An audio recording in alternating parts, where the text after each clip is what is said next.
October is Breast Cancer Awareness Month, and for the past 2 years, we here at Cam Clark Ford have endeavored to join the rest of the world in raising awareness.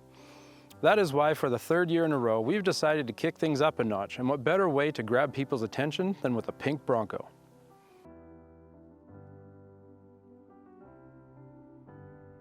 Starting with the suspension, we shoved a ReadyLift 2-inch lift kit. As you might have guessed, that gave us 2 inches in the front, but it actually gave us 2.5 inches in the rear.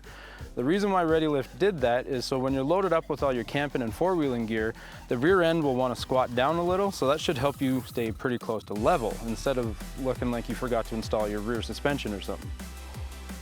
Of course, adding the lift, we're able to upgrade the tire size. The factory tire size on the Badlands is a 285 70R17.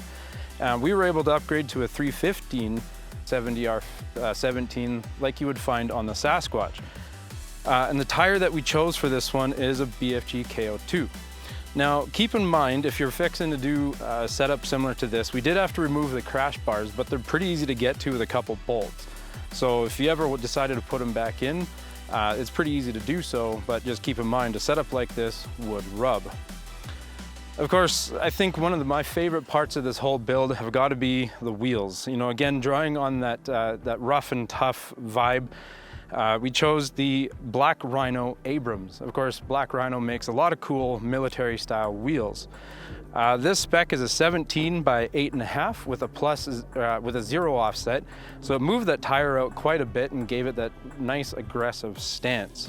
We didn't stop there though. We wanted this truck to be as functional as it looks.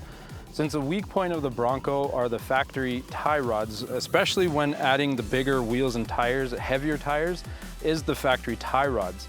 So we added the Rough Country tie rod sleeve kit, which basically replaces the jam nut on the tie rod, and it covers the weak point of the tie rods. Of course, one thing that I don't think is hard to miss is this pink camo.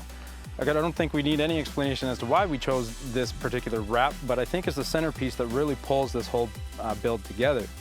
In case you missed it, taking inspiration on the endurance aspect from the Bronco R, we had the R wrapped in pink. Last but not least, a huge thank you to all those who were involved in this year's Bronco build. From our team here at the dealership to help putting this all together, from Wheel Pros in Langley, British Columbia for helping us with the parts, for Project X60 for building this year's amazing wrap, and of course for Alberta Cancer Foundation for doing what you do. That's all we have for today's video. Have a great day.